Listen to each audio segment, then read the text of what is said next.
So, this video is for you, Will. Will is the son of Churi Chang, and Churi was a student of mine many years ago when we had a really good martial arts club in St. Mary's College. So Will has now started and been doing for a little bit of time his own martial arts and has spoken to his father and corresponded with me. And I thought it might be nice to give a little bit of video demonstration for some of the things we discussed that might be helpful. So, Will, this is for you. It also will be useful for others because we're working on punching, and there are a lot of things to understand about punching when we talk about how to generate and develop power, okay? So, I'll start with the general and we'll go to the specific. The most important thing to understand is that from an evolutionary standpoint, as human beings, we are built so that we hit down, okay? If you look at other primates, how they fight, apes and gorillas, not so much monkeys, they hit down because they're using gravity to aid power, okay? Now, what's interesting about that is you can even see that evolution from a natural selection perspective. If you hit down on somebody, all the vital areas are protected. You have your brow bone protecting your eyes, your chin protecting your throat, the plexus is under your pectoralis muscle, and your groin is protected by your hip structure, okay? On the other hand, if you're hitting upwards, everything becomes exposed. Your groin, your chest plate, throat, eyes, okay? Hence, trained fighters hit either up or straight, trying to take advantage of gravity because it has such an advantage in terms of our power, okay? So, if you look at something like, for example, pre-classical boxing, you would see guys punching like this, okay? It looks silly, however, you're still trying to capture some of that understanding of hitting down, using the arm like a piston, okay?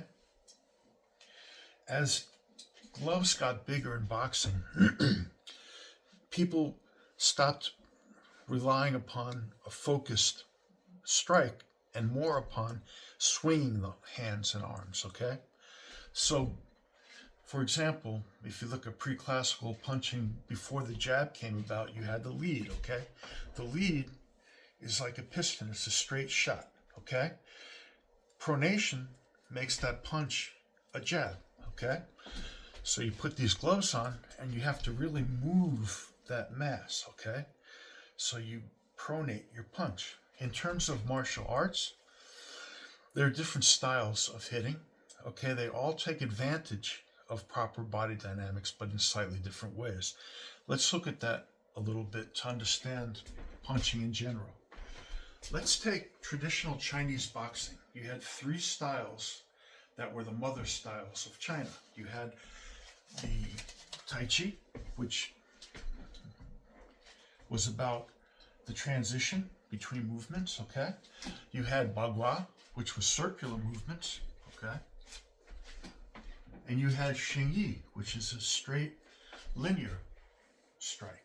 Now, when you're doing punching, Xing Yi shows us a pretty good example of how punching is done when you really want to focus on your weight distribution and on your expansion of the body, okay? So, for example, I'll do this with two angles.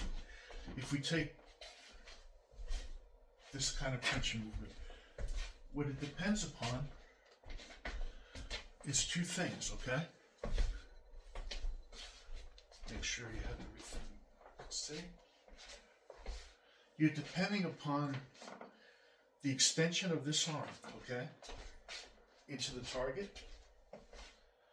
You are depending on your weight coming forwards, and the timing has to be your hand hitting the target as your foot hits the ground, okay? So, simultaneous foot, hand. Dropping and spilling the weight forwards, okay?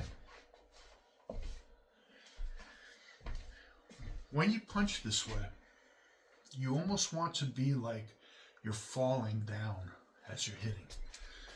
Okay, so you're here, your weight is just, if you don't put your foot out there, you're going to fall, okay?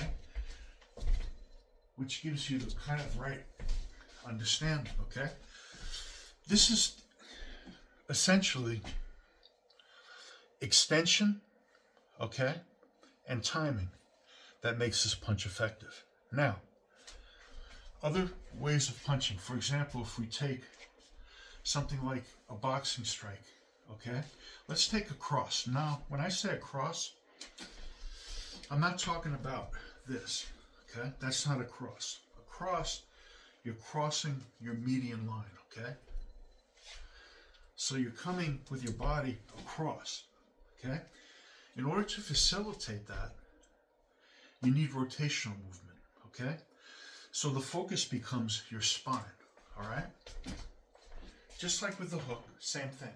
When I'm hitting, okay, what I'm basically doing is I'm turning and snapping into the punch.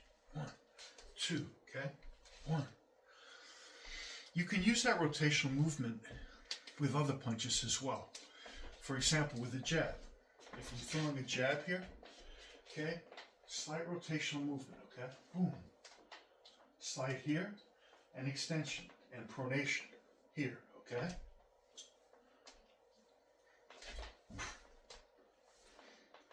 If I'm throwing a hook, basically, same idea. I'm here, and I'm simply turning,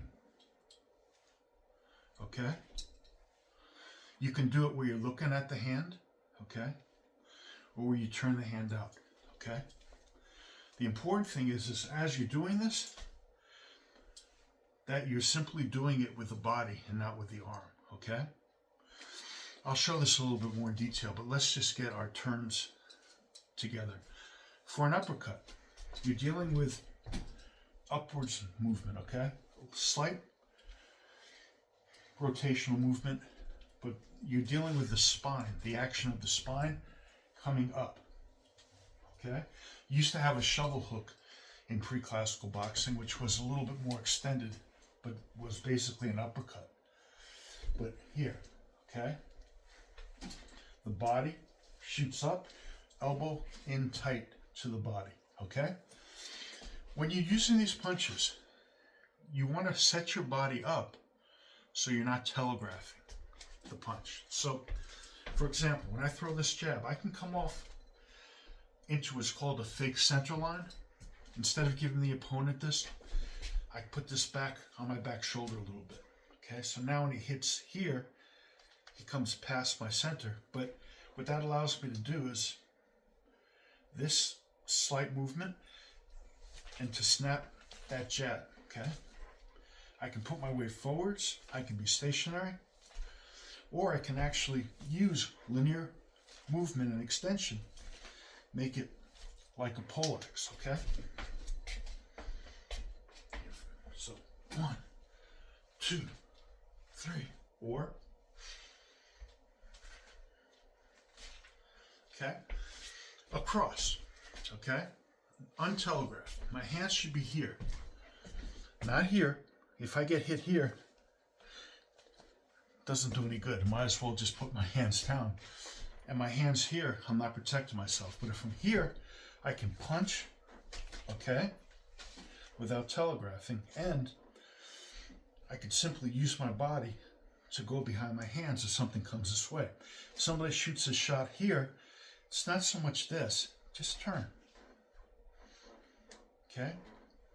And from there, you have your jab, You have a straight punch, more like a reverse punch, or you have a cross where you can come and hit across your median line into your opponent. So how do you do those punches without telegraphing? This was something you asked for. Well, watch the setup. If I'm going to throw an uppercut, okay, as I come in here, see the position of my body? Now, from here, I'm set up already. See?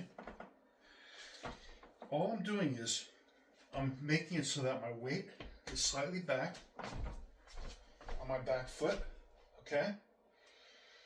I'm just turning my hip out, and the elbow is in tight, not out here, okay? Just like such. So you're here, pow, okay? Pow. Similar for a rear reverse punch or a cross. You're here, you take your elbow and you simply just put your weight forwards as you throw the punch, okay? You don't need to set up for it, right? Same thing for a hook. If I'm here, I'm just turning out. Pow, pow, pow. Some people flare the elbow out more than others. But as I'm coming in here, I don't really need to make any adjustments to my hands as I'm throwing those punches. Now, that's in boxing, but they're universal and they apply to all types of punching in various ways. Let's take a reverse punch, okay? So you're here. Same principle. When I'm here, I'm just sinking down and using rotational movement.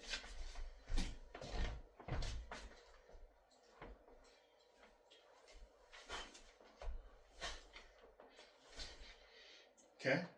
And if I want to add to that coming back, what's important is when I bring this other hand back, not to do this, because if I'm coming this way, this gives me instability, okay?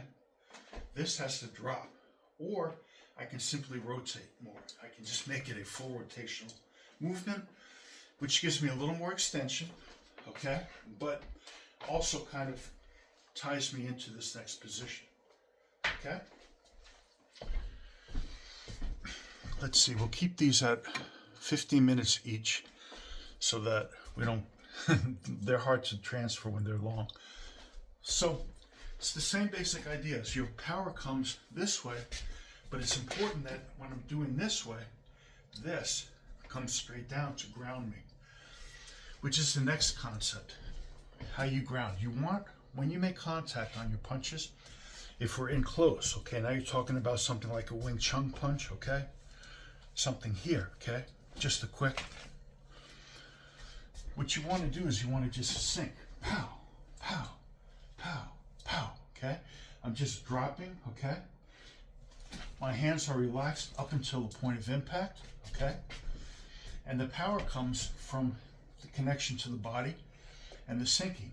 Pow, pow. Not from extension in that case, okay? Even whipping the punch, okay? Say I want to whip a shot, okay? So here, okay? That's done with just rotational and letting this arm relax up until the point of impact. The main thing is understanding what body mechanic applies depending on what you're trying to do as you strike, okay? Shuto, same idea. From here, you're dealing with your shoulder rotation, okay? So this movement has to do with not tensing the shoulder, but letting this rotate off of your shoulder axis. So when I come here, pow, pow, or coming forwards this way, pow. This is a linear movement, okay? Pow. But again, I'm here, sink, boom. Weight forwards, okay? And stability, which is the last thing we'll talk about. You want to condition your body to understand not muscle strength, but You want to understand when you want to have integrity, okay? Skeletal integrity in the body, and when you want to relax the body, okay? So if I'm here, I'm just using my core to align properly. I'm just, basically everything is in alignment here, okay? So if I strike, okay, if I do something, whatever it is, this is structurally in a good position. I can load by arching my back, so I might do something like this. Okay? That gives me strength because here and then sinking, okay? Loading, sinking, okay? Loading, sinking, okay? There are punches that are done like this in some of the Japanese styles. You're here, boom, you're just sinking. Okay? You're using the loading and sinking with a little bit of a step. But you want to practice this movement. Here, stable, load, relax. For your trunk. And that will give you everything you need to drive your techniques when you're punching. Okay? If you're boxing and you hear something like this, here's my core. Okay? I have to know where it is at all times. Okay? With my hands. So if I'm leaning this way, this is a weight. But if I understand how to protect my core and the stability, I have good cognizance that this is in a good, strong, stable position, right?